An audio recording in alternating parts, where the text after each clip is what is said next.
Even men at the top of their game find themselves wanting more from life. Whether it's more meaning, unshakable confidence, a bigger impact, more money, deeper love, a hotter sex life, or a powerful legacy. Find out how good your life can be on this episode of Man Alive. Also, did you know there's a skill many men never learn that ends up seriously limiting your professional success and satisfaction in your love and sex life? I put together a free guide to explain this unknown skill and give you exactly what you need to use it today. Get it by heading over to ShaynaJamesCoaching.com or text the word ALIVE, ALIVE, to 44144. That's 44144. You'll also get access to Man Alive outtakes, raw footage, and bonus videos you can only get there. Welcome to this episode of Man Alive. I'm excited to bring you Dale Thomas Vaughn today. Welcome, Dale. Yay. We are going to talk about the Renaissance man, or how you can be a Renaissance man, I would say, and what that's all about. Because Dale and I were just talking about how there's kind of this renaissance of actually bringing back the Renaissance man, that we haven't actually had a lot of attention on that in many decades or generations. And I think it's a real, it's a powerful opportunity for men to get to expand into many different realms, right? Rather than being stuck in the cubicle or the office, or this is the thing I need to do to take care of my family. It's a much broader, deeper way of living life. Would you agree with that? Yeah, I would say that's part of it. But even within our working identities, the concept of specialization into one very small role is going away. And that's because of a more collaborative leadership style becoming more valuable. It's also because of automation. It's also because of AI. There's all of this, all of these forces that are driving even our work identities to expand. Interesting. Okay. Yeah. So before we dive in, let me introduce you. But I like that we're starting with, right.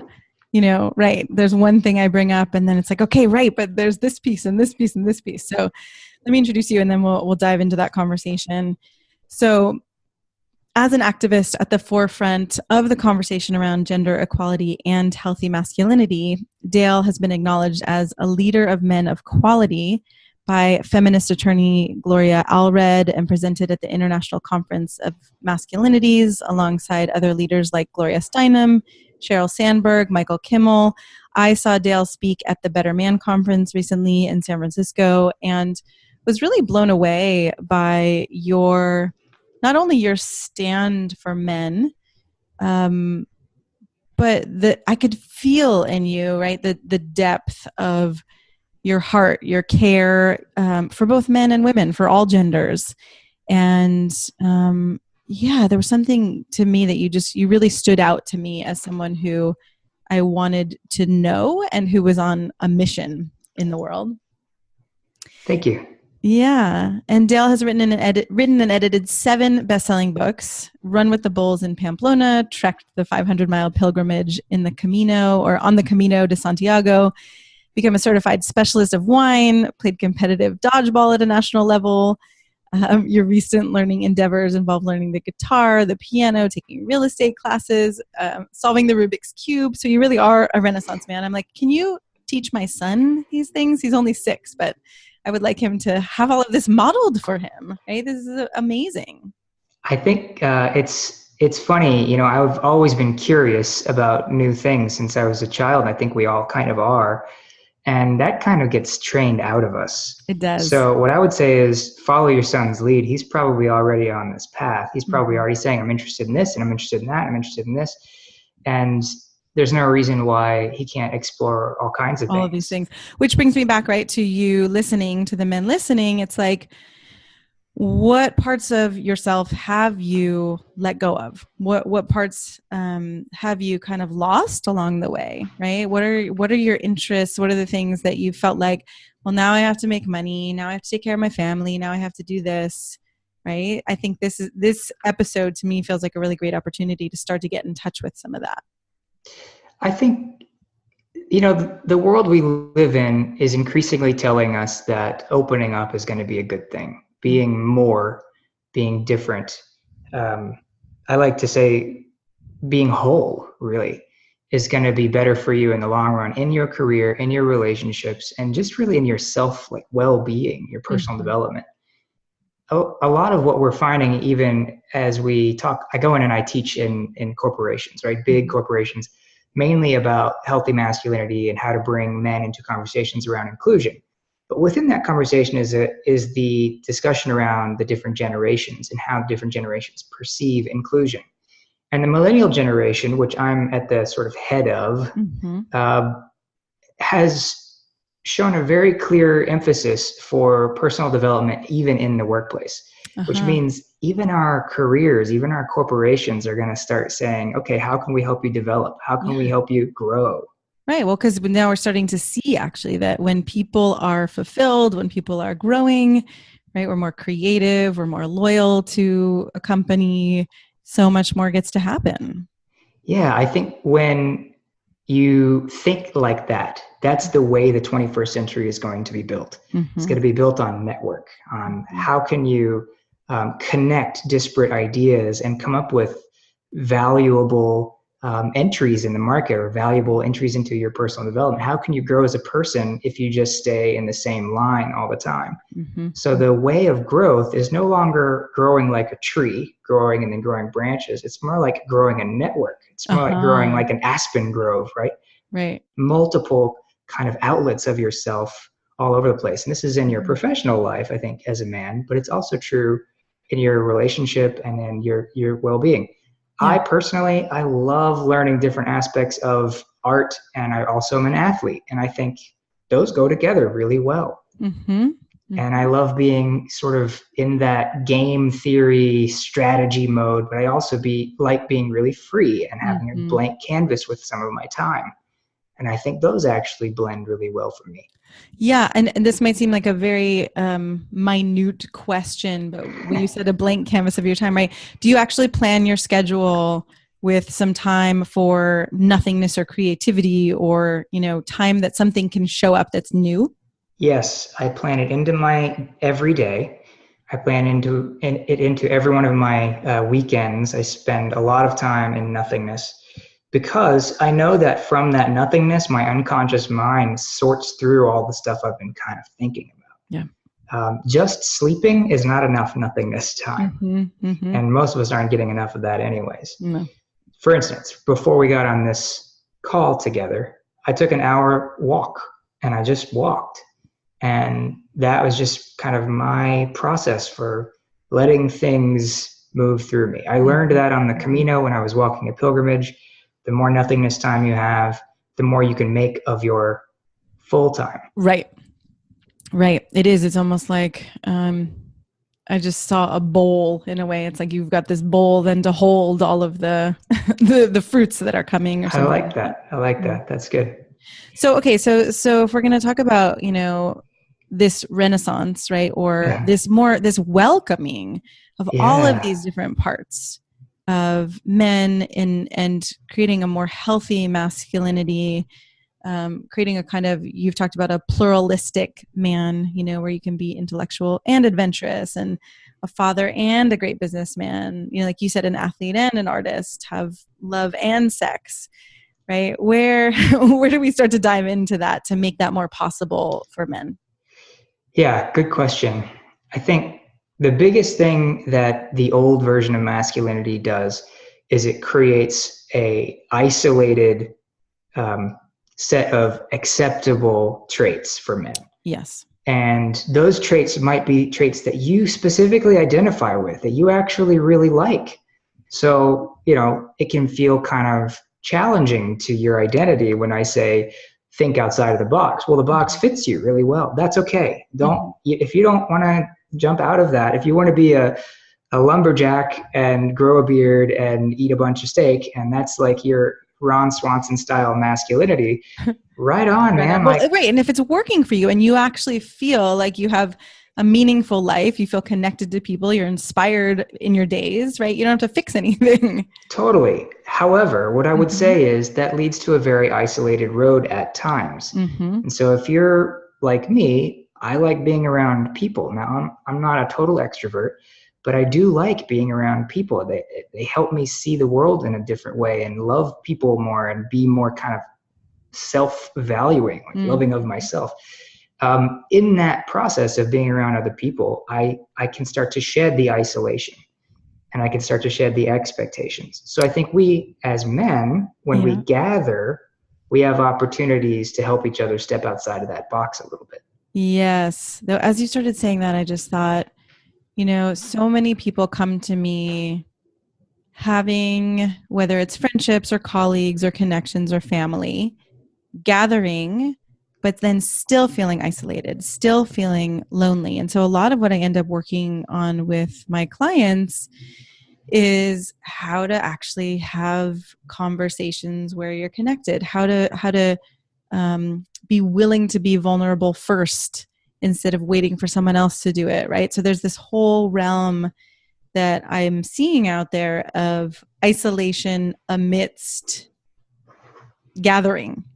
Totally. I've been in a full room and been absolutely alone. I get that Yeah. feeling. Yeah. And I like to tell the guys that work with me, my clients, that there's a difference between having drinking buddies and having allies, having brothers, having people. I like to call it people in your rowboat who are rowing with you in the direction you want to go. I like that. Sometimes we have people in our lives that are just kind of sitting in the boat. They're not really contributing. Some of them even have their oar in the water and they're accidentally holding us back. They don't even know it. So, which is a good point too, right? Sometimes they don't even know it. And if we're unwilling to, say, hey, it doesn't have to be rude. It doesn't, you don't have to be an asshole about it, right? But if it's like, hey, do you see that your oar is dragging? Yeah. Sometimes if we don't bring it up or we're not willing to have those conversations, they don't always happen. Which is a leadership issue, if you think about it. Yes. I think a lot of people think leadership only happens when you're on the court or field or in your workplace. But leadership happens all the time. You can be a leader in your life all the time. And if you're not leading the allies around you, your potential allies at least, to help you move in the direction you want to go with your life, then you're missing an opportunity to also step into leadership and accountability around your life. And I think that comes down to the biggest, you asked a question I think that's really important. How do we go from being alone in a huge room of people to feeling connected? How do we get past the shallow level and into some depth? Right. And I think that it boils down to a symbol, and that is the question mark. The more you ask questions, the more you are curious, the more likely you are to create deeper knowing, deeper conversation, deeper interest in others, better listening. The Renaissance man ideal basically boils down to incessant questioning. I love that. Yeah. And I love, when I get into conversation with people, I'm so fascinated with where people come from. What is it? What is their background? What is it they're interested in? What secrets do they want to unfold today that are beautiful and interesting? Or what secrets do they not even know that they have because they don't realize that other people don't know them because they're inside their own head. But when you notice them, you're like, a lot of people don't have that skill or that knowledge or something like that. I love that stuff, that discovery within a conversation. Yes. I think of this as dancing. And I learned a lot from, I lived in London for about a year, and every other night, I went swing dancing or salsa dancing. Nice. Because I was young and single and I was in a cool city. I was like, let's go do this. So I worked 2 jobs and I would get off and I would spend all my money going out dancing. It was great. Nice. But during that time, I learned a lot about the interplay of masculine and feminine roles, because I learned the more clear I was about my intention in talking to a woman, asking, would you like to dance? And being clear about my intention while in the dance, the better the dance went, the more fun we had, the more connected we felt. And I think that application can move over into everything about conversation, everything about leadership, everything about relationship.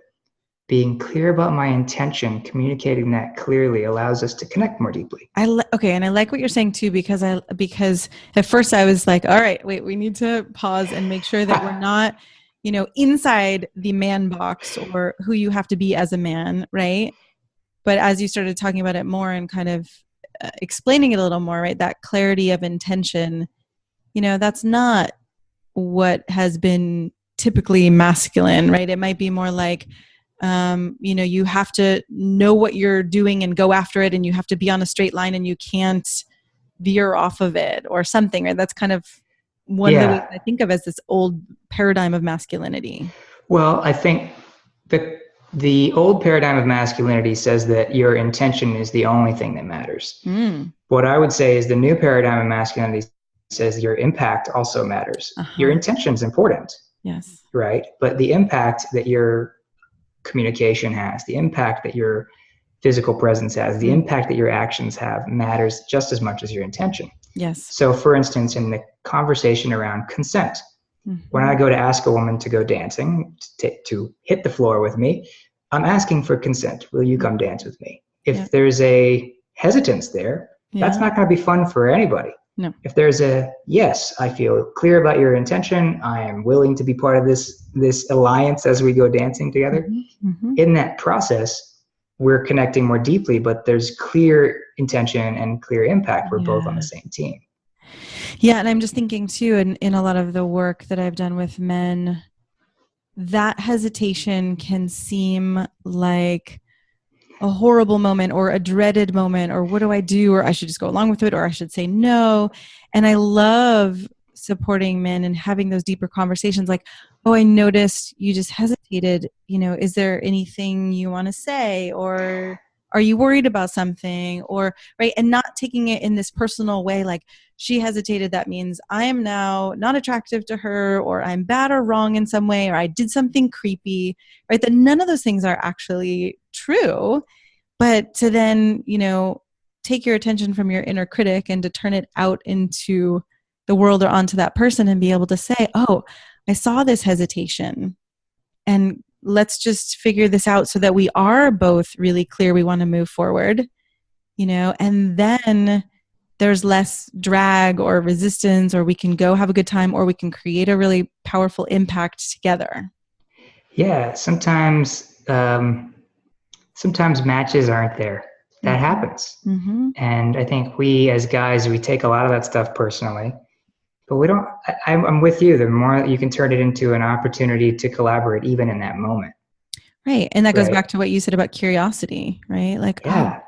Can I make this a question instead of immediately putting a period on the negative thought I have about myself in my head, or that I should have, if I just did it right, she would have said yes. Or if I just did it right, this person who I'm making a business proposal to would have said yes, right? How to actually get curious and move forward in that way. The more I ask questions of people wanting to understand them, the more I am likely to be understood. Yeah. It's an interesting I like that. paradox, but this is the basic practice of nonviolent communication, which I recommend to anybody. Yes, agreed.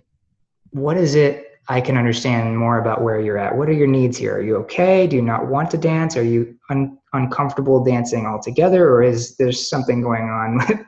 Do I look like an old ex-boyfriend of yours and that's freaking you out? Like, who knows?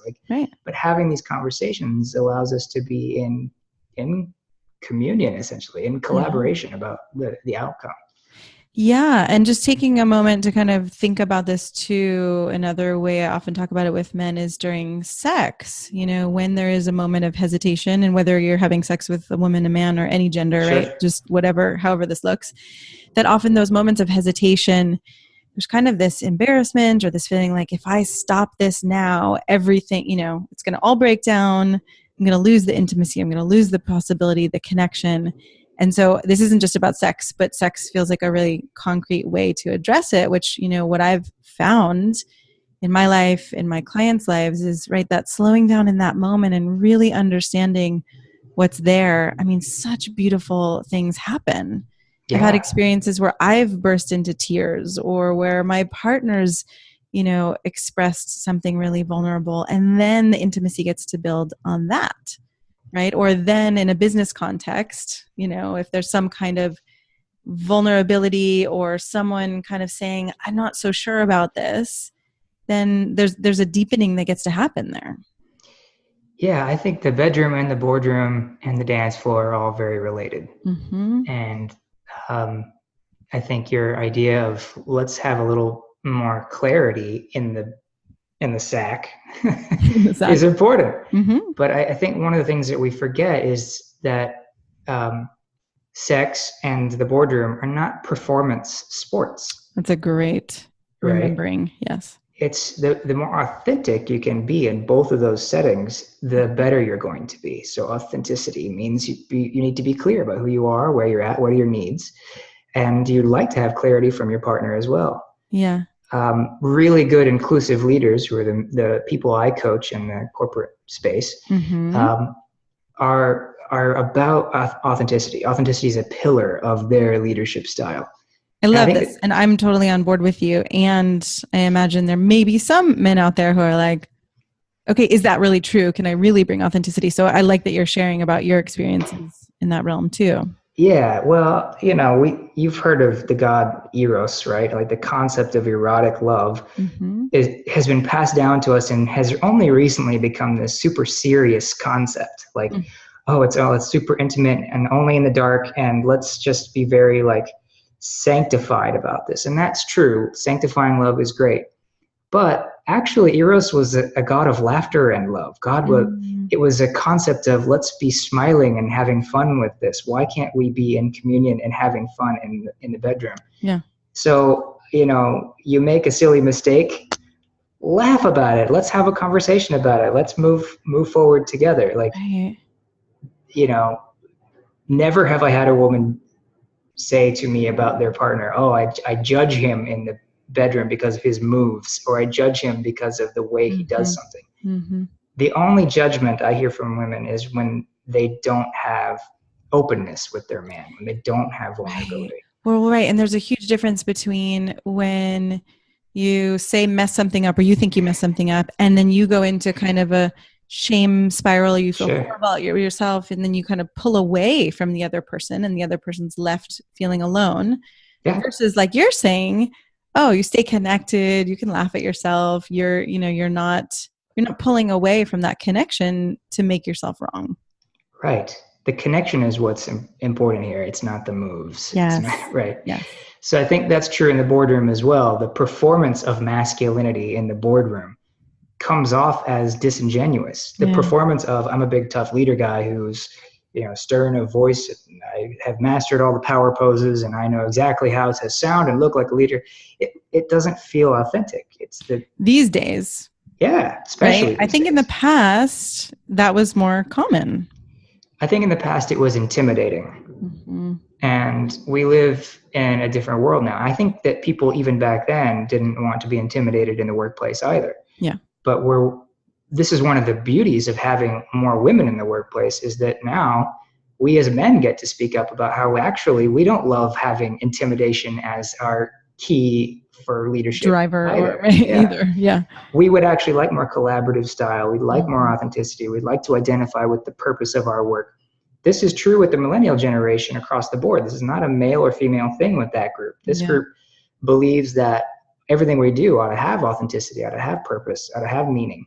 Mm-hmm. So as a man going into the workplace, performing as a masculine, old school masculine guy is actually not the way to go for success anymore.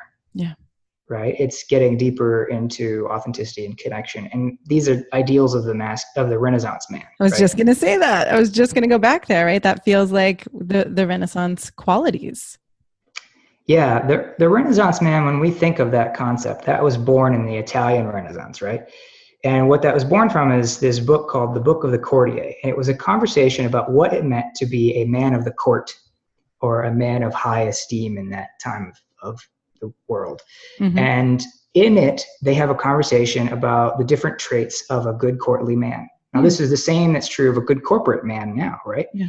what does it take to be a high-powered person in today's society? Mm-hmm. And this is where they agreed that there had to be a blend of intellect and also physical prowess, right? They believed that that was important because it meant a balanced person, a balanced man, right? An ability to be able to speak and argue well, but also to be able to listen and make decisions well. Yes. I think this is where intuition starts to work into our concepts of what it means to be a man. Say more about that. That's interesting. Intuition is, obviously we know that word. Did you know there's also a term called extuition? No. Yeah, so Ralph Waldo Emerson created this concept of extuition and intuition. Extuition is the ego-driven indicators that something is good or right or moving forward, right? Interesting. So if somebody outside of me decides to pay me a bunch of money or gives me a bunch of praise for the thing I'm doing, that's probably an indicator I should keep going in that direction. That's extuition.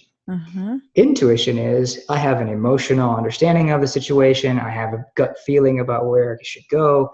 Those tend to be right for me, so I'm going to follow that intuition. So it's internal data versus external data. Interesting. Right? And in the Renaissance man concept, it's about opening up to not just the external praise or ego, but listening to that internal wisdom, which I think comes from a deep-seated understanding of the concept of listening. Yes.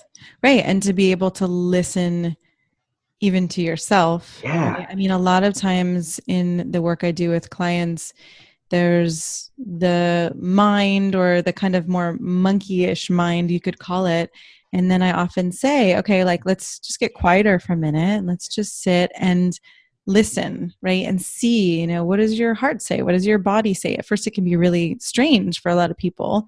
But then eventually it's like, right, it may not make as much logical sense, but there are these, you know, voices or feelings or kind of images start to arise from that deeper place. Not that those are better necessarily than the other thoughts, but it's a fuller picture, right? When you start to tap into all of that, as opposed to just thinking, oh, we are our intellect.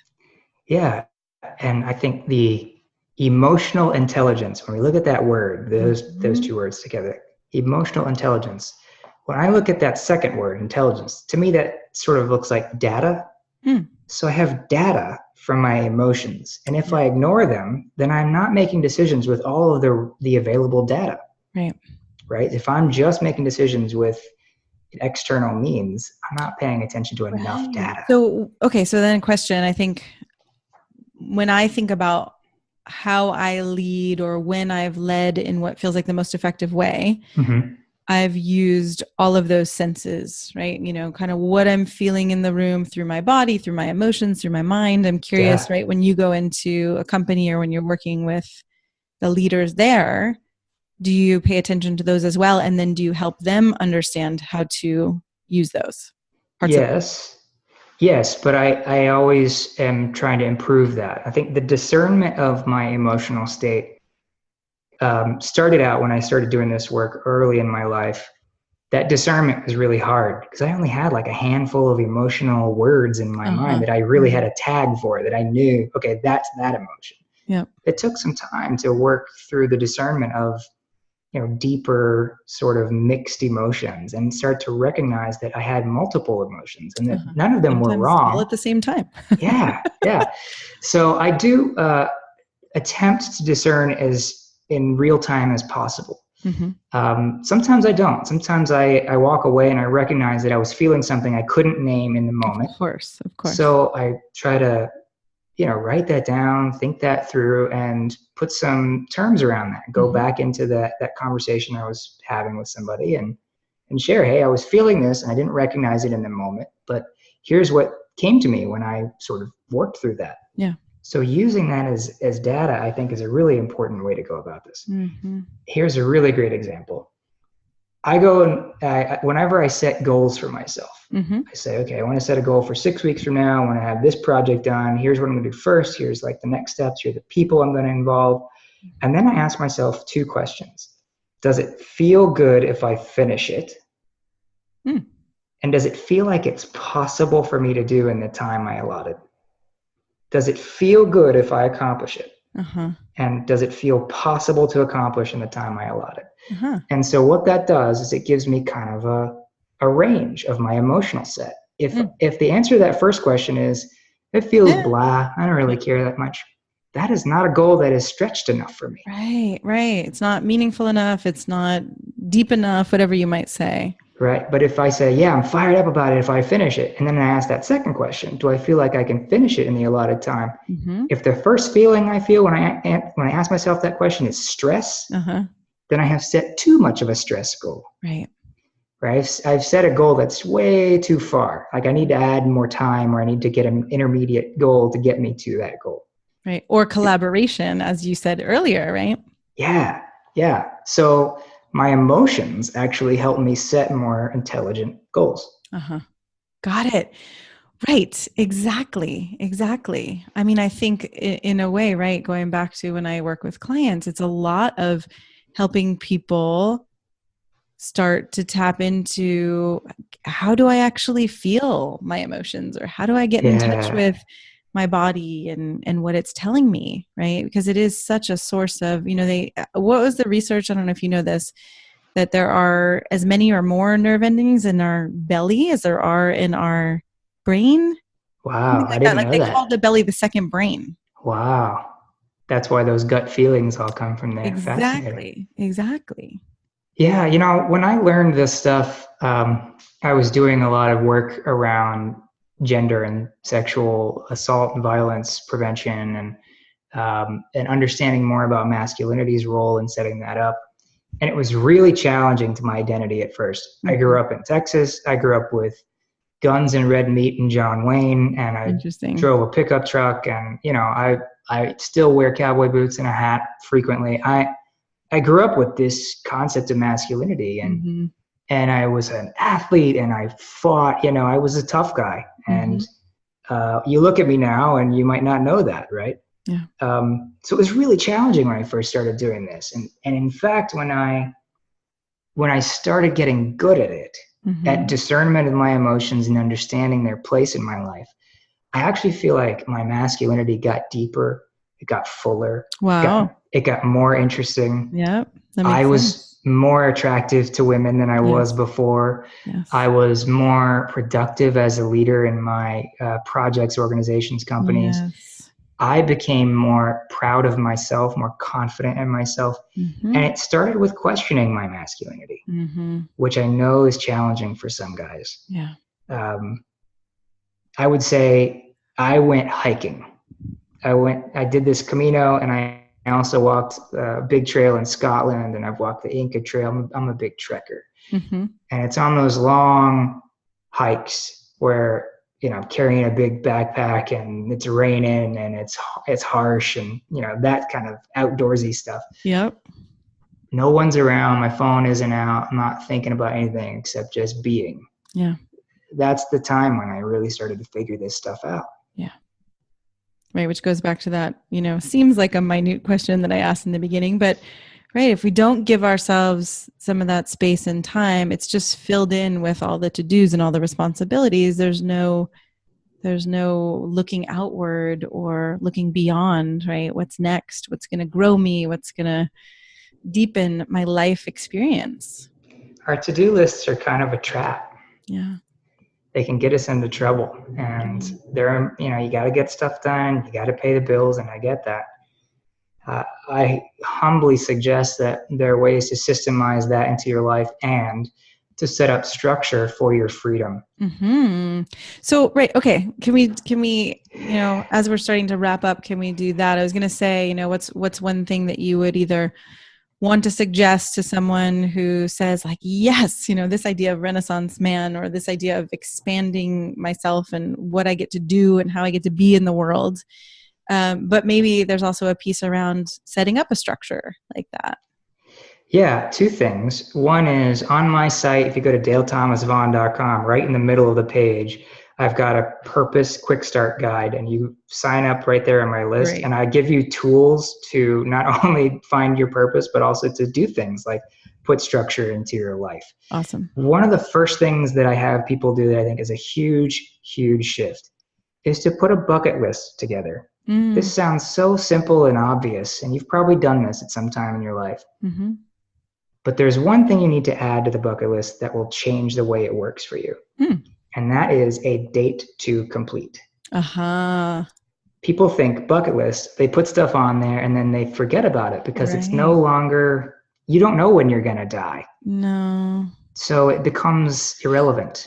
If you put a date on there. Without the date, it's actually kind of just floating off in space in a way. So you say 4 or 5 years from now, I want to have my first novel written, or I want to have, learned how to fly a helicopter, or whatever it is you want to do. But the stuff that shows up on your bucket list will show you what you actually want to know more about. Mm-hmm.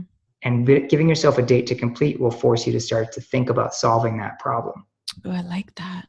And then that forces you to start actually getting out there. Right, exactly, right? Because I just think about, the man who's working hard, has kids, has maybe even aging parents. There's all these things happening. How does he actually make some time? But if you make a bucket list and you put, by the end of 2 years from now, I've hiked such and such, right? It gets you more into action versus, well, someday out there, something's going to happen and, someone else is going to make it happen, right? No, I'm going to make it happen. Yeah. Our bucket list items come from that deep soul place. They come from that belly. They're the stuff we just know we want to do and we don't know why. Right. So I was just going to say, I might suggest also, if you're trying to make your bucket list and you're thinking and trying to force it, to do what we were talking about before, is to take a little time to get quiet, take a walk, do something where I always talk about it as things arising instead of, I'm going searching for them, right? Like I'm going searching for an answer versus I kind of allow something to arise from my heart, from my body, from my mind, wherever it may be. The voice of your purpose, the voice of the love in your life, the voice of your depth is always there. Yeah. What we have to do is quiet all the rest of the noise around it. Yes. Agreed. Right. Any last thing you want to say to the men listening? Sometimes digging in to this depth stuff can feel a little scary. And I would just say, trust yourself. Trust the depth there. Trust the beauty that's in you. Trust that it is there. And until you are certain of how to wield it, just keep trusting the process. Just keep asking yourself, what's deeper for me to know about myself? Just keep doing that. I like that question. Yeah. And come to my website, dalethomasvaughn.com. I have a ton of goodies. I have videos. I have blogs that will help you make steps that right now you don't even know are there for you. Yeah, right. Get support. Don't think you have to do this on your own. Reach out to one of us and know that you're not alone in this. Yeah, because you really aren't. We're all in this. Yeah. Thank you so much for being here with us today. Thanks so much. I'm so glad you joined us for today's episode of Man Alive. I hope it gives you a sense of what's possible and how good your life can be. If you like what you heard, I'd be so grateful for you to subscribe to Man Alive and write a quick review that helps men like you find us. And again, head over to shanajamescoaching.com/manalive to get outtakes, videos, and raw footage I only share there. These are some of the most interesting parts of these expert conversations. You can also grab your copy of The Unknown Power to accelerate your career and solidify your confidence with women, because the two are related, and I know you don't have to settle for one or the other. Join us each week for a new episode of Man Alive.